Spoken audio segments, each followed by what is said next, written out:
Ayo, tunggu apa lagi? Tekan tombol subscribe-nya sekarang. Kisah Para Rasul Fatsal 12 ayat 1-19. Yakobus mati, Petrus dilepaskan dari penjara. Kira-kira pada waktu itu Raja Herodes mulai bertindak dengan keras terhadap beberapa orang dari jemaat. Ia menyuruh membunuh Yakobus saudara Yohanes dengan pedang. Ketika ia melihat bahwa hal itu menyenangkan hati orang Yahudi, ia melanjutkan perbuatannya itu dan menyuruh menahan Petrus. Waktu itu hari raya roti tidak beragi. Setelah Petrus ditangkap, Herodes menyuruh memenjarakannya di bawah penjagaan 4 regu. Masing-masing terdiri dari 4 prajurit. Maksudnya ialah supaya sehabis Paskah ia menghadapkannya ke depan orang banyak. Demikianlah Petrus ditahan di dalam penjara, tetapi jemaat dengan tekun mendoakannya kepada Allah. Pada malam sebelum Herodes hendak menghadapkannya kepada orang banyak, Petrus tidur di antara 2 orang prajurit, terbelenggu dengan 2 rantai. Selain itu, prajurit pengawal sedang berkawal di muka pintu. Tiba-tiba berdirilah seorang malaikat Tuhan dekat Petrus, dan cahaya bersinar dalam ruang itu. Malaikat itu menepuk Petrus untuk membangunkannya, katanya, "Bangunlah segera."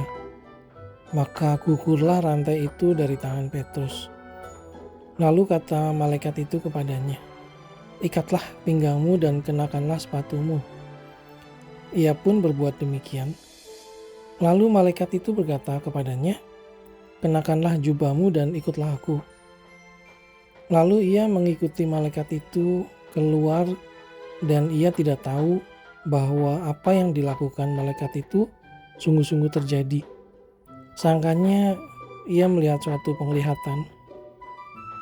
Setelah mereka melalui tempat kawal pertama dan tempat kawal kedua, sampailah mereka ke pintu gerbang besi yang menuju ke kota. Pintu itu terbuka dengan sendirinya bagi mereka. Sesudah tiba di luar, mereka berjalan sampai ke ujung jalan, dan tiba-tiba malaikat itu meninggalkan dia. Dan setelah sadar akan dirinya, Petrus berkata, "Sekarang tahulah aku benar-benar bahwa Tuhan telah menyuruh malaikatnya dan menyelamatkan aku dari tangan Herodes dan dari segala sesuatu yang diharapkan orang Yahudi." Dan setelah berpikir sebentar, pergilah ia ke rumah Maria, ibu Yohanes, yang disebut juga Markus. Di situ banyak orang berkumpul dan berdoa. Dan ketika ia mengetuk pintu gerbang, datanglah seorang hamba perempuan bernama Rode untuk mengetahui siapa yang mengetuk itu. Ia terus mengenal suara Petrus. Tetapi karena girangnya ia tidak membuka pintu gerbang itu dan segera masuk ke dalam untuk memberitahukan bahwa Petrus ada di depan pintu gerbang. Kata mereka kepada perempuan itu, "Engkau menggigau." Akan tetapi ia tetap mengatakan bahwa benar-benar demikian. Kata mereka, "Itu malaikatnya." Tetapi Petrus terus-menerus mengetuk, dan ketika mereka membuka pintu dan melihat dia, mereka tercengang-cengang. Tetapi Petrus memberi isyarat dengan tangannya supaya mereka diam. Lalu ia menceritakan bagaimana Tuhan menuntunnya keluar dari penjara. Katanya, "Beritahukanlah hal ini kepada Yakobus dan saudara-saudara kita." Lalu ia keluar dan pergi ke tempat lain. Pada keesokan harinya, gemparlah prajurit-prajurit itu. Mereka bertanya-tanya, apakah yang telah terjadi dengan Petrus? Herodes menyuruh mencari Petrus, tetapi ia tidak ditemukan. Lalu Herodes menyuruh memeriksa pengawal-pengawal itu dan membunuh mereka. Kemudian ia berangkat dari Yudea ke Kaisarea dan tinggal di situ. Selamat, kamu sudah melakukan langkah pertama. Bahkan perjalanan 1000 mil pun dimulai dengan langkah pertama.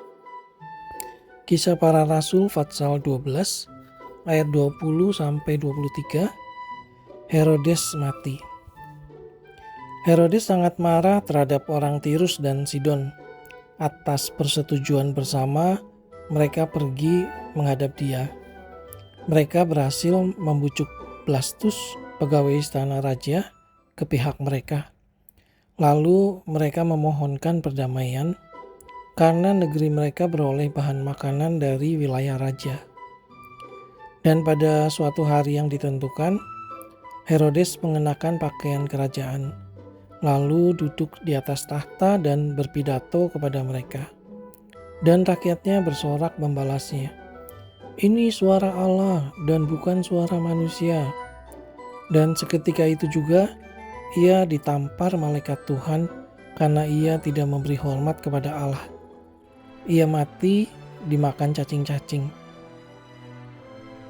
Kisah Para Rasul Fatsal 12 ayat 24-25. Barnabas dan Saulus diutus. Maka firman Tuhan makin tersebar dan makin banyak didengar orang. Barnabas dan Saulus kembali dari Yerusalem setelah mereka menyelesaikan tugas pelayanan mereka. Mereka membawa Yohanes yang disebut juga Markus. Kisah Para Rasul Fatsal 13 ayat 1-3. Pada waktu itu, dalam jemaat di Antioquia ada beberapa nabi dan pengajar, yaitu Barnabas dan Simeon yang disebut Niger, dan Lukius orang Kirene, dan Menahem yang diasuh bersama dengan raja wilayah Herodes dan Saulus. Pada suatu hari ketika mereka beribadah kepada Tuhan dan berpuasa, berkatalah Roh Kudus, "Khususkanlah Barnabas dan Saulus bagiku untuk tugas yang telah kutentukan bagi mereka." Maka berpuasa dan berdoalah mereka, dan setelah meletakkan tangan ke atas kedua orang itu, mereka membiarkan keduanya pergi. Kisah Para Rasul Pasal 13 ayat 4-12. Saulus dan Barnabas di Pulau Siprus. Oleh karena disuruh Roh Kudus, Barnabas dan Saulus berangkat ke Seleukia, dan dari situ mereka berlayar ke Siprus.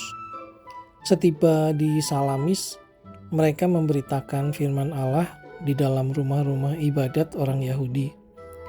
Dan Yohanes menyertai mereka sebagai pembantu mereka. Mereka mengelilingi seluruh pulau itu sampai ke Pafos.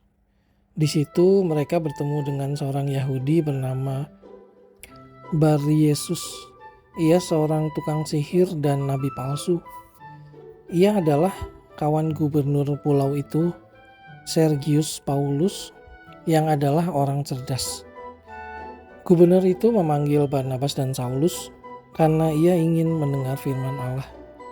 Tetapi Elimas, demikianlah namanya dalam bahasa Yunani, tukang sihir itu, menghalang-halangi mereka dan berusaha membelokkan gubernur itu dari imannya. Tetapi Saulus, juga disebut Paulus, yang penuh dengan Roh Kudus menatap dia dan berkata, "Hai anak iblis, engkau penuh dengan rupa-rupa tipu muslihat dan kejahatan. Engkau musuh segala kebenaran. Tidakkah engkau akan berhenti membelokkan jalan Tuhan yang lurus itu? Sekarang lihatlah, tangan Tuhan datang menimpa engkau dan engkau menjadi buta. Beberapa hari lamanya engkau tidak dapat melihat matahari." Dan seketika itu juga orang itu merasa diliputi kabut dan gelap, dan sambil meraba-raba ia harus mencari orang untuk menuntun dia. Melihat apa yang telah terjadi itu, percayalah gubernur itu, ia takjub oleh ajaran Tuhan. Kalau kamu baru menemukan channel ini, kamu bisa mulai dari hari ini. Dan pada tanggal yang sama dengan hari ini, di tahun depan, kamu sudah tamat mendengarkan semua ayat Alkitab lengkap. Ide hebat bukan? Kisah Para Rasul pasal 13 ayat 13 sampai 49 ke Antiokhia di Pisidia. Lalu Paulus dan kawan-kawannya meninggalkan Pafos dan berlayar ke Perga di Pamfilia. Tetapi Yohanes meninggalkan mereka lalu kembali ke Yerusalem. Dari Perga, mereka melanjutkan perjalanan mereka, lalu tiba di Antiokhia di Pisidia. Pada hari Sabat, mereka pergi ke rumah ibadat, lalu duduk di situ. Setelah selesai pembacaan dari hukum Taurat dan kitab nabi-nabi, pejabat-pejabat rumah ibadat menyuruh bertanya kepada mereka, "Saudara-saudara, jikalau saudara-saudara ada pesan untuk membangun dan menghibur umat ini, silakanlah." Maka bangkitlah Paulus. Ia memberi isyarat dengan tangannya lalu berkata, "Hai orang-orang Israel dan kamu yang takut akan Allah, dengarkanlah. Allah umat Israel ini telah memilih nenek moyang kita dan membuat umat itu menjadi besar. Ketika mereka tinggal di Mesir sebagai orang asing, dengan tangannya yang luhur, ia telah memimpin mereka keluar dari negeri itu. 40 tahun lamanya ia sabar terhadap tingkah laku mereka di padang gurun. Dan setelah membinasakan 7 bangsa di tanah Kanaan, ia membagi-bagikan tanah itu kepada mereka untuk menjadi warisan mereka selama kira-kira 450 tahun. Sesudah itu, ia memberikan mereka hakim-hakim sampai pada zaman Nabi Samuel. Kemudian mereka meminta seorang raja, dan Allah memberikan kepada mereka Saul bin Kis dari suku Benyamin 40 tahun lamanya. Setelah Saul disingkirkan, Allah mengangkat Daud menjadi raja mereka. Tentang Daud, Allah telah menyatakan, "Aku telah mendapat Daun bin Isai, seorang yang berkenan di hatiku dan yang melakukan segala kehendakku. Dan dari keturunannya lah, sesuai dengan yang telah dijanjikannya, Allah telah membangkitkan juru selamat bagi orang Israel, yaitu Yesus." Menjelang kedatangannya, Yohanes telah menyerukan kepada seluruh bangsa Israel supaya mereka bertobat dan memberi diri dibaptis. Dan ketika Yohanes hampir selesai menunaikan tugasnya, ia berkata, "Aku bukanlah dia yang kamu sangka, tetapi ia akan datang kemudian daripadaku, membuka kasut dan kakinya pun aku tidak layak." Hai saudara-saudaraku, baik yang termasuk keturunan Abraham maupun yang takut akan Allah, kabar keselamatan itu sudah disampaikan kepada kita. Jika kamu sibuk atau ada hal lain penting yang harus dilakukan, kamu bisa pause dan lanjutkan nanti. Kamu juga bisa mendengarkan ulang. Semudah itu, Beb. Sebab penduduk Yerusalem dan pemimpin-pemimpinnya tidak mengakui Yesus. Dengan menjatuhkan hukuman mati atas dia, mereka menggenapi perkataan nabi-nabi yang dibacakan setiap hari Sabat. Dan meskipun mereka tidak menemukan sesuatu yang dapat menjadi alasan untuk hukuman mati itu, namun mereka telah meminta kepada Pilatus supaya ia dibunuh. Dan setelah mereka menggenapi segala sesuatu yang ada tertulis tentang dia, mereka menurunkan dia dari kayu salib, lalu membaringkannya di dalam kubur. Tetapi Allah membangkitkan dia dari antara orang mati. Dan selama beberapa waktu, ia menampakkan diri kepada mereka yang mengikuti dia dari Galilea ke Yerusalem. Mereka itulah yang sekarang menjadi saksinya bagi umat ini.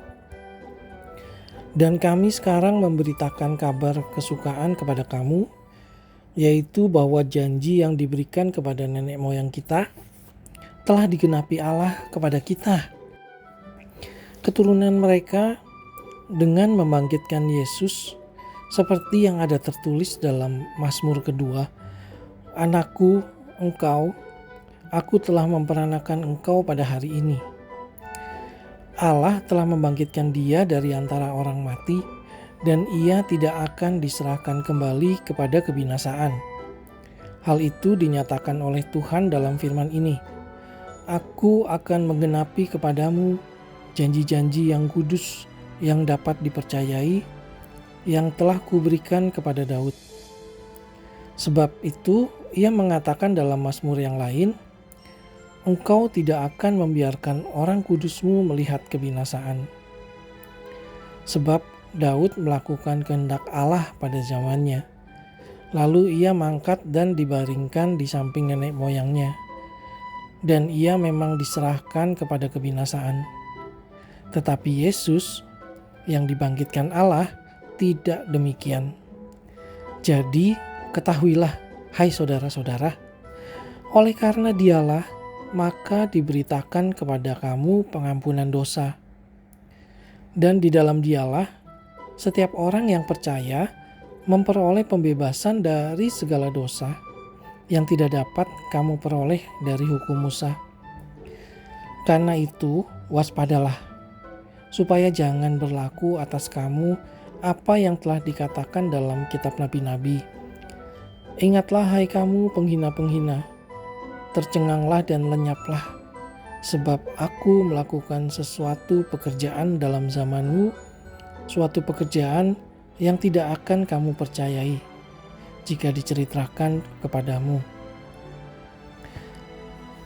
Ketika Paulus dan Barnabas keluar, mereka diminta untuk berbicara tentang pokok itu pula pada hari Sabat berikutnya. Setelah selesai ibadah, banyak orang Yahudi dan penganut-penganut agama Yahudi yang takut akan Allah mengikuti Paulus dan Barnabas. Kedua rasul itu mengajar mereka dan menasihati supaya mereka tetap hidup di dalam kasih karunia Allah. Pada hari Sabat berikutnya, datanglah hampir seluruh kota itu berkumpul untuk mendengarkan firman Allah. Akan tetapi, ketika orang Yahudi melihat orang banyak itu, penuhlah mereka dengan iri hati dan sambil menghujat, mereka membantah apa yang dikatakan oleh Paulus. Tetapi dengan berani, Paulus dan Barnabas berkata, "Memang kepada kamulah firman Allah harus diberitakan lebih dahulu. Tetapi kamu menolaknya dan menganggap dirimu tidak layak untuk beroleh hidup yang kekal. Karena itu kami berpaling kepada bangsa-bangsa lain. Sebab inilah yang diperintahkan kepada kami. Aku telah menentukan engkau menjadi terang bagi bangsa-bangsa yang tidak mengenal Allah, supaya engkau membawa keselamatan sampai ke ujung bumi." Mendengar itu, bergembiralah semua orang yang tidak mengenal Allah, dan mereka memuliakan firman Tuhan, dan semua orang yang ditentukan Allah untuk hidup yang kekal menjadi percaya. Lalu firman Tuhan disiarkan di seluruh daerah itu. Kisah Para Rasul pasal 13 ayat 50 sampai 52. Ke Ikonium, Listra dan Derbe. Orang-orang Yahudi menghasut perempuan-perempuan terkemuka yang takut akan Allah dan pembesar-pembesar di kota itu, dan mereka menimbulkan penganiayaan atas Paulus dan Barnabas dan mengusir mereka dari daerah itu. Akan tetapi Paulus dan Barnabas mengebaskan debu kaki mereka sebagai peringatan bagi orang-orang itu, lalu pergi ke Ikonium. Dan murid-murid di Antiokhia penuh dengan sukacita dan dengan Roh Kudus. Kisah Para Rasul pasal 14 ayat 1 sampai 20. Di Ikonium pun kedua rasul itu masuk ke rumah ibadat orang Yahudi, lalu mengajar sedemikian rupa sehingga sejumlah besar orang Yahudi dan orang Yunani menjadi percaya. Tetapi orang-orang Yahudi yang menolak pemberitaan mereka, memanaskan hati orang-orang yang tidak mengenal Allah, dan membuat mereka gusar terhadap saudara-saudara itu. Paulus dan Barnabas tinggal beberapa waktu lamanya di situ. Mereka mengajar dengan berani karena mereka percaya kepada Tuhan. Dan Tuhan menguatkan berita tentang kasih karunia-Nya dengan mengaruniakan kepada mereka kuasa untuk mengadakan tanda-tanda dan mujizat-mujizat. Tetapi orang banyak di kota itu terbelah menjadi dua. Ada yang memihak kepada orang Yahudi, ada pula yang memihak kepada kedua rasul itu. Maka mulailah orang-orang yang tidak mengenal Allah dan orang-orang Yahudi bersama-sama dengan pemimpin-pemimpin mereka menimbulkan suatu gerakan untuk menyiksa dan melempari kedua rasul itu dengan batu. Setelah rasul-rasul itu mengetahuinya, menyingkirlah mereka ke kota-kota di Likaonia, yaitu Listra dan Derbe dan daerah sekitarnya. Di situ mereka memberitakan Injil. Di Listra ada seorang yang duduk saja karena lemah kakinya dan lumpuh sejak ia dilahirkan dan belum pernah dapat berjalan. Ia duduk mendengarkan ketika Paulus berbicara. Dan Paulus menatap dia dan melihat bahwa ia beriman dan dapat disembuhkan. Lalu kata Paulus dengan suara nyaring, "Berdirilah tegak di atas kakimu." Dan orang itu melonjak berdiri, lalu berjalan kian kemari. Ketika orang banyak melihat apa yang telah diperbuat Paulus, mereka itu berseru dalam bahasa Likaonia, "Dewa-dewa telah turun ke tengah-tengah kita dalam rupa manusia." 85-86 ayat sehari. Selesai dengar Alkitab dalam 1 tahun. Kamu bisa, kita pasti bisa. Barnabas mereka sebut Zeus dan Paulus mereka sebut Hermes karena ia yang berbicara. Maka datanglah imam dewa Zeus yang kuilnya terletak di luar kota, membawa lembu-lembu jantan dan karangan-karangan bunga ke pintu gerbang kota untuk mempersembahkan korban bersama-sama dengan orang banyak kepada rasul-rasul itu. Mendengar itu, Barnabas dan Paulus mengoyakkan pakaian mereka, lalu terjun ke tengah-tengah orang banyak itu sambil berseru, "Hai kamu sekalian, mengapa kamu berbuat demikian? Kami ini adalah manusia biasa, sama seperti kamu. Kami ada di sini untuk memberitakan Injil kepada kamu, supaya kamu meninggalkan perbuatan sia-sia ini dan berbalik kepada Allah yang hidup, yang telah menjadikan langit dan bumi, laut dan segala isinya. Dalam zaman yang lampau Allah membiarkan semua bangsa menuruti jalannya masing-masing. Namun ia bukan tidak menyatakan dirinya dalam berbagai-bagai kebajikan, yaitu dengan menurunkan hujan dari langit dan dengan memberikan musim-musim subur bagi kamu. Ia memuaskan hatimu dengan makanan dan kegembiraan." Walaupun rasul-rasul itu berkata demikian, namun hampir-hampir tidak dapat mereka mencegah orang banyak mempersembahkan korban kepada mereka. Tetapi datanglah orang-orang Yahudi dari Antiokhia dan Ikonium, dan mereka membujuk orang banyak itu memihak mereka. Lalu mereka melempari Paulus dengan batu dan menyeretnya keluar kota, karena mereka menyangka bahwa ia telah mati. Akan tetapi ketika murid-murid itu berdiri mengelilingi dia, bangkitlah ia lalu masuk ke dalam kota. Keesokan harinya berangkatlah ia bersama-sama dengan Barnabas ke Derbe. Jangan lupa di subscribe biar aku bisa bacain Alkitab buat kamu setiap hari. Sampai ketemu besok ya. Aku bacain kamu lagi ayat berikutnya.